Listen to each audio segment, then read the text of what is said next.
Hello everyone, it's Partyfoot back playing some Mechabellum. Again, hopefully with a decent replay today. Let's kick into this game. Got the no barriers this time, but the slowing barricades, I guess, magnetic. I guess everything in Mechabellum is robotic. That may be true. Kind of makes sense.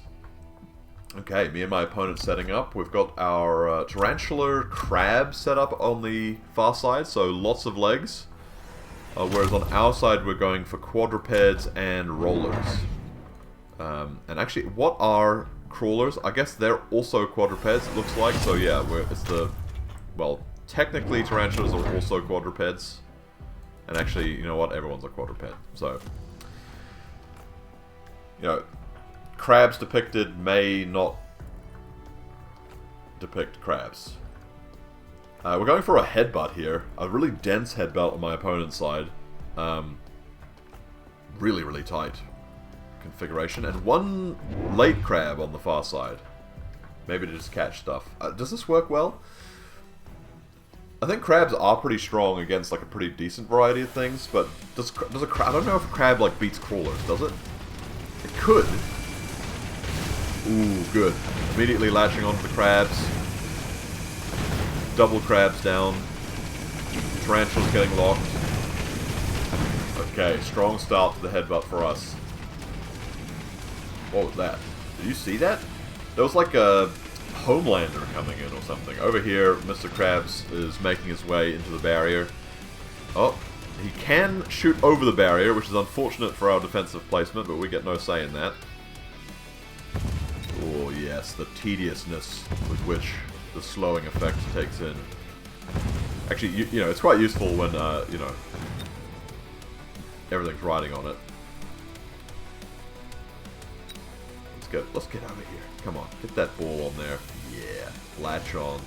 Soup it down. I don't know why these beams feel like a suck to me, but, I guess that's just because of the potential for healing effect. And actually, this crab is definitely going to murder the rest of this stuff. I think I did actually have hope in my heart in that moment that we could win with what we had left, but then I was like, I know, that crab is totally just going to one-shot my ball, and then it's over. Photon coating? Usually not that convinced by photon coating. My opponent is, though. And maybe in a, like, harsh headbutt like this, I could have potentially reconsidered. Putting it on the unit behind is interesting, but I guess, you know, they do go down pretty quick if they're right in the front like this, and he's on the line, I think, so he doesn't have too many options. We're going to put crawlers up here to soak. Last round we actually had some hounds getting on the plateau for damage. But we kind of know that in a headbutt situation like this, a shield can be like ridiculously overpowered. So he's probably going to shield himself, and if he does and we lose and the shield doesn't die, we're in big trouble. So I also put down a shield. Kind of needed. Round 2 shield's usually pretty expensive, but again, in this circumstance, if it survives, it could be just devastating to the tempo. Okay, balls are within our shield, which is really nice. Hound's working through the crawlers, but he's got a lot of chaff. His chaff clear is also doing fine. We're halfway through his shield. Winning the shield race, and now we've got balls. Excellent. Yes. Of course we've got... Here's hounds attacking crabs and balls attacking fangs, which is unfortunate. And we do actually end up getting cleared out. This crab making his way through, but not to actually grabbing the tower. So we don't have to worry too much about him. He's leveling off the tower? I probably should have sold this. I didn't realize that could be possible. Alright. Haste module. How's it going back here? That'd be devilish. Ooh. Mech Rage on the tarantulas. I like that. I don't think I've really played around much with Mech Rage. That would be pretty wild. Imagine Mech Rage ranged and high explosive. Interesting build, actually. These are kind of carry tarantulas with the AA as well. Super good against wasps. Probably decent against like phantoms and phoenixes too. Interesting. More chaff. I think we've got... Well, we probably could also use a bit of a clear. But now we've also got a scorpion to try and do that upfront damage and just wipe out that crab, which it has successfully done. But it looks like behind that we've got enough chaff from our opponent to kind of lock us up. Luckily this time our hounds are surviving, and we take down the photon tarantula. Mr. Crab's over here making his steady progress, looking for his free experience as he approaches that tower, which impotently shoots back. But now, the headbutt is ours. The crawler... Okay, it's not going to give him too much.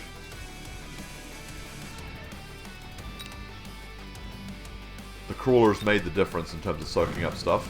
And, actually, see? A scorpion has 6 legs. Is that... That's true, right? A scorpion does have 6 legs, right? The claws make... you know... Claws don't count as legs, right? Because they're hands. I don't know. Do scorpions have 4 legs and then 2 claws? Crabs have the little paddles on the back. They... you know what? I need to look up how many legs crustaceans have, obviously. I'm trying to think of insect rules, and I'm like, wait, do insect rules apply to crustaceans? Probably not, right? That's a freaky thought. Of course, I've been really into typhoons lately, because typhoons are cool. They remind me of Baal predators from Warhammer. The Warhammer shop when I was like 16, and I was like, look at that sick Gatling gun. It has rending. And of course, Blood Angels being pretty cool back then, and still. But we went for the entrenchment. I've been trying to justify, like, how can I use entrenchment? Entrenchment's awesome. So I've geared them up for being entrenched, and this headbutt situation seems pretty fine for that. DPS, our opponent's got loads of chaff. Who better to mow down the chaff with than a couple deployments of typhoons? Shield versus shield again. This this missile just waiting for an opportunity for a flank that will potentially never come, as the crab just slowly ratchets his way up to being Goku. Opponent grabs the saber, which is definitely going to take this guy down pretty quickly if he gets his teeth into him. And actually, a scorpion as well. So, our opponent going heavy this round. Steel balls can be crazy. I've had games where I just looked at them, what they were doing to my forces, and thought, like, that's impossible. And so I'm trying to be open to steel balls, but I don't know, it feels a little hard to make them work in some circumstances. At least both shields go down. Mine goes down a little early, which is a bit of a shame. These entrenched typhoons are doing good work. What I realized, though, is that this doesn't actually increase their DPS. For sabers, it increases their DPS, which is amazing, and in the best way possible, by increasing their attack speed. But this doesn't. This just gives them more range and increased, like, tankiness. The tankiness here is being quite useful, except without any additional DPS, they're not good against these big bulky units, so, you know, no improvement noted. So I was a little bit disappointed to kind of realize that. I don't think it necessarily makes the strategy invalid, you know, using a bit of field entrenchment, but it does mean that, I don't know, they have to be kind of both tanking and also not responsible for taking down anything bigger than a thimble. I guess, you know, DPS on the DPS would be a little bit greedy, wouldn't it? I am quite greedy. At times. I try not to be. Everyone tries not to be. It's a tough world out there. You need more scorpions to survive, you know? You need more typhoons. Entrenched typhoons aren't easy to get, you know? Not in real life. Although, actually, imagine if the US military had one of these. We need like compact nuclear reactors, I swear. Like just cheap compact nuclear reactors. We need a company that's just like, we've invented that there's literally one piece of magic in the universe. There's no other magic, everything else is just Newtonian physics and quantum mechanics. There's one piece of magic, and then we're creating like, you know, fist-sized nuclear reactors that can power mechs.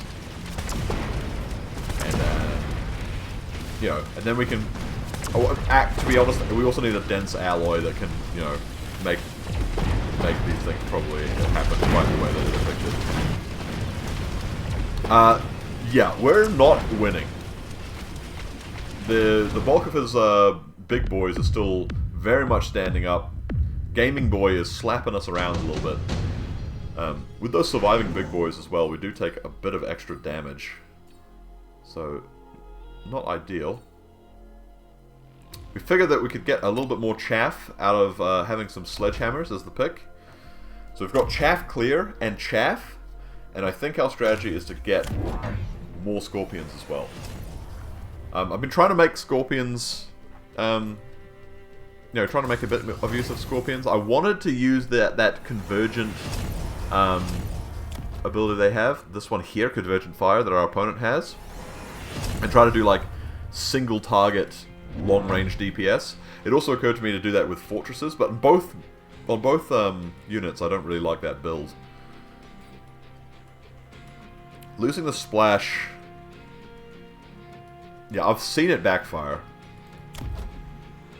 You know, not being able to splash sledges, for example, really sucks.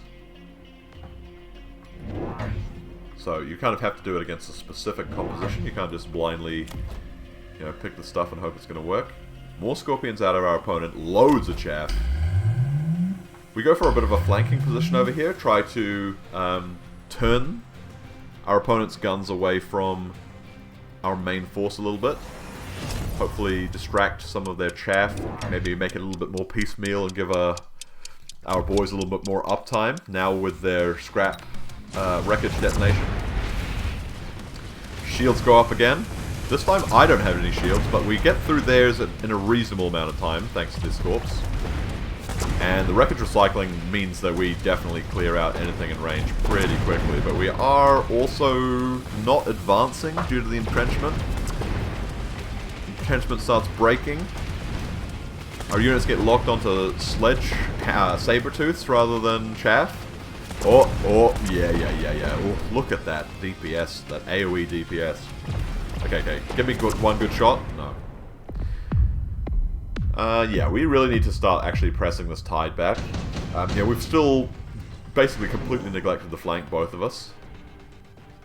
Underground threat from our opponent, electromagnetic blast. Big electromagnetic blast. I figured this was one way maybe I could turn the tempo back in my favor. Now we're finally cottoning on to the fact that we maybe need something beefy, taking down the big boys. I mean, scorpions aren't particularly good when there's enough chaff, so it probably made some sense to prioritize typhoons first, but here come the flanking crawlers. I mean, luckily we have our own crawlers here already. Perhaps this one would have made it through, honestly.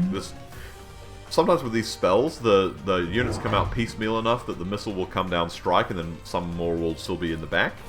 And then even like 10 is starting to get like half the unit, but even 5 crawlers can take down a level 2 turret eventually. And if the battle's lasting, that could have been better than this, which I hardly imagine would work.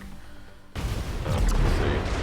Do we even have hounds turning around for this? No, we don't actually, but we do have these guys coming in to help, so we should have numbers.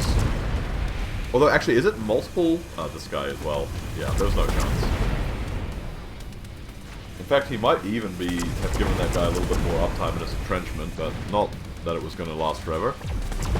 Okay, the scorpions have turned the tide. Excellent. When those sledges get out and our sabers get out in front, they now get tapped down really quickly, which then allows the typhoons to move back onto the chaff, and we don't get overwhelmed. Big swing back. Okay. So I think... Here we go. Do we go for the improved fire control or the defensive tactics? Defensive tactics is nice. Okay, here we go. We're leveling up our scorpions. They've got range. I want the convergent shot. I don't know that it would be that good in this situation. I guess it would be against these larger medium types, but we don't need the range anymore. We're pretty much spawning in range of all their stuff. Again, probably, you probably are thinking about range for Typhoons, because then they can, like, crossfire really nicely. But more Scorpions really felt strong, because, Scorpions are not going to lose to a little bit of chaff. And they are still going to deal with his more valuable units. So, in this round, it probably made more sense to drop down some shields. We spent a lot of shields, a lot of money on shields this game. That's definitely true. Putting the damage upgrade on a level 1 new Tarantula is a bit questionable. I would probably have popped that down on one of these guys. Having said that, 31k, maybe it just already one-shots a lot of stuff.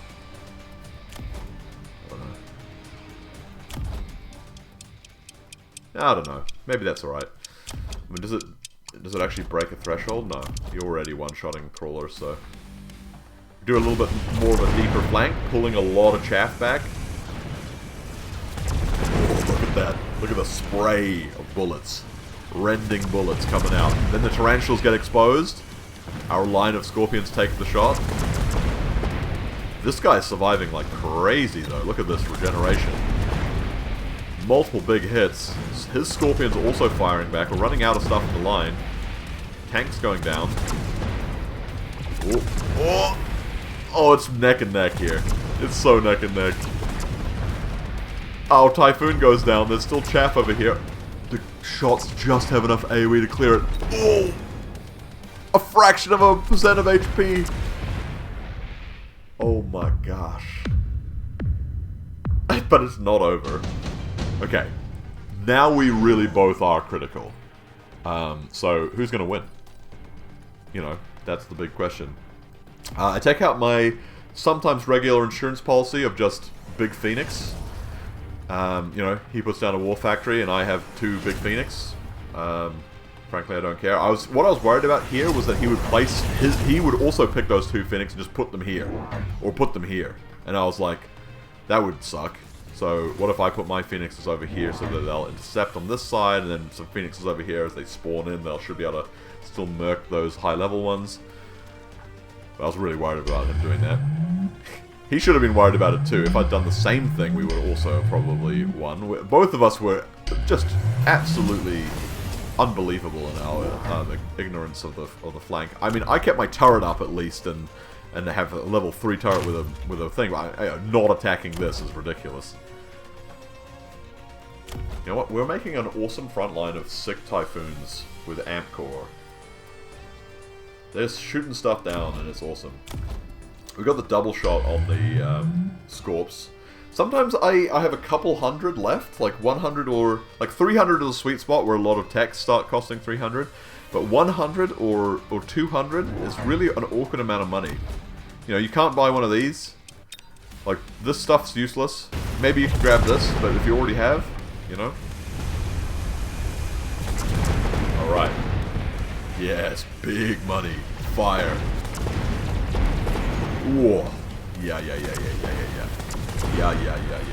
Tanks on this side still up. Actually, we have a tank left over to start plinking. No, not anymore. Okay, I think we've won.